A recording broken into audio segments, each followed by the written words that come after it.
Hi Year 12s. We're going to go through the start of chapter 15. So we're looking at not discrete but continuous random variables in this time. So let me share my screen with you. And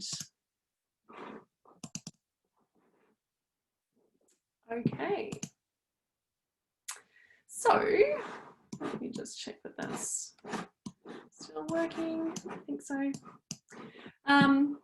Okay, so chapter 15, continuous random variables. So we've looked at discrete random variables, and that's when the data that you have can only take discrete values. Continuous random variables is when our data can take continuous data.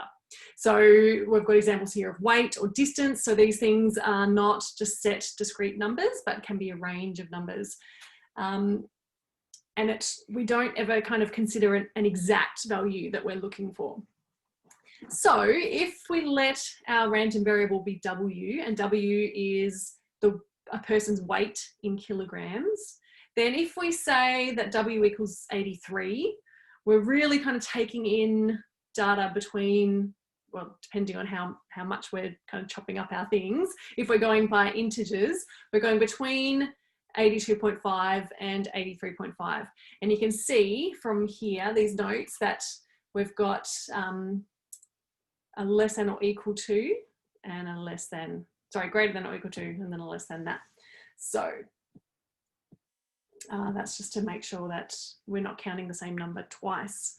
If we take, so these are just examples of what W could be. If we say we want to find when W equals 83.3, then that implies we're taking it between 83.25 and 83.35. So the middle of that is our 83.3.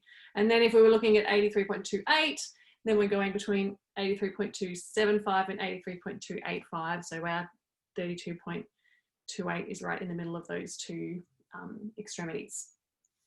So in practice, considering any WI, so some value of W that we're choosing, taking a particular equivalent, we're basically just taking an approximate interval around that.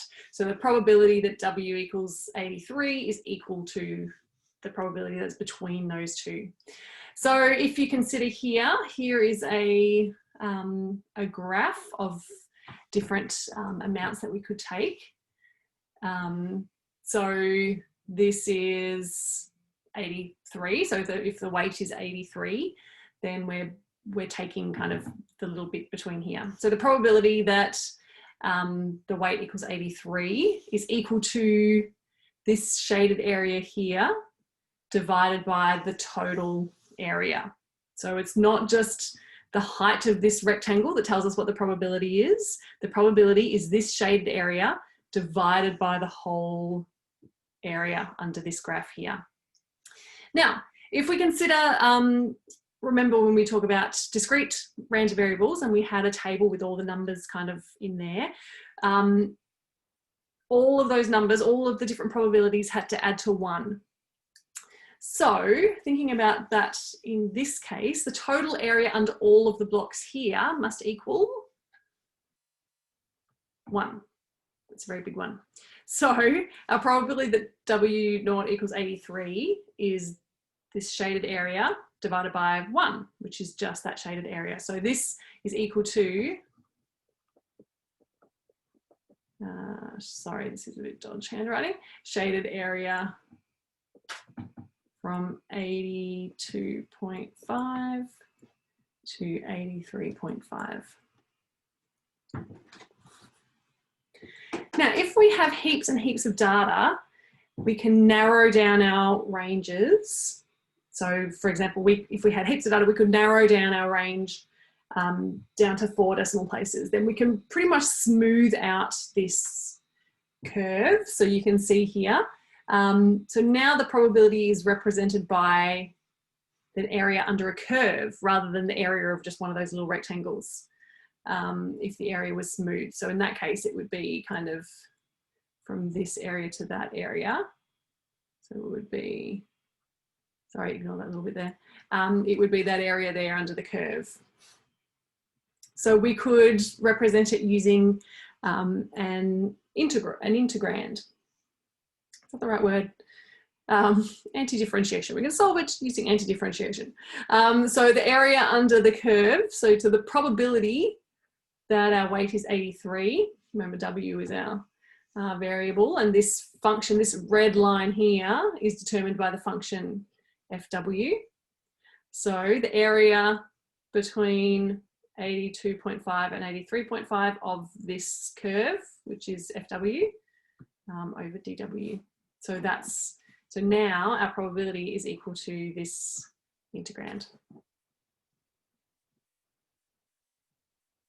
So for a function to be able to be used as a probability density function, we need to have a couple of things fit the bill. So first of all, the value of our function has to be greater than 0 over the full domain. So if we consider this graph here, it is above our x-axis for the whole thing, and that must be true. So it has to be greater than or equal to 0 over the full domain. Now our domain may just be all real numbers, or it may be kind of a chopped domain. The second thing we need to note is that the area under our function for the whole domain, adding up the area over the whole domain, has to equal 1. So sometimes if the domain of f is unbounded, so it might be that it goes from 1 to infinity, it might not be kind of narrowed down, it might just be off it goes forever. We have some new notation to help us with this.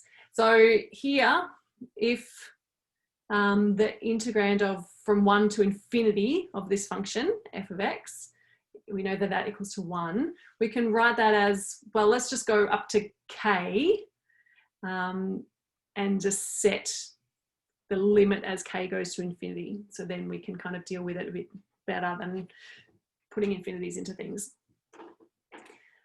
So we say that f is a probability density function of x if the probability between a and b, so if we're trying to find the probability that x lies between a and b, is equal to the area under the graph f of x from a to b. And this has to be true for any a and b that we choose that's in our range where a is less than b. Now, so important things to note, the values of f are not our probabilities. So if we're trying to find what's the probability that our variable equals c, we don't just say, well, that's equal to f of c. That is not true. That's not the probability. This f of c might actually be more than 1. Which obviously then we know, well, that can't be a probability because probabilities have to be between 0 and 1. It's the area of a little chunk over the whole area that tells us our probability. Now, the probability of any specific value is 0. So if I want to know what is the probability that my density function x equals c, it's 0 because there's no area here. Oh, that's weird. So that's what this point here is saying. You can't ever find the probability of any specific value. It always has to be a range of values. Now, the probability that x is between a and b, here greater than a, less than b, is the same as greater than or equal to a, less than b, or greater than a, less than or equal to b. So it doesn't actually matter whether we've got a greater than or equal to, or just a greater than, or less than or equal to, or less than. It actually makes no difference. And that's because the value at any particular point is 0. So it doesn't kind of add or take away anything. Now, if we have a domain c to d, so not real numbers, but we've limited our function so it only exists between c and d, and if a is between c and d, then the probability that x is less than a is the same as less than or equal to a, and it goes from c up to a. So if our function looks like that, doesn't really matter what it looks like. And here's c and d, so we're only existing it from here to here, and a is somewhere in between. Then this to find the area underneath.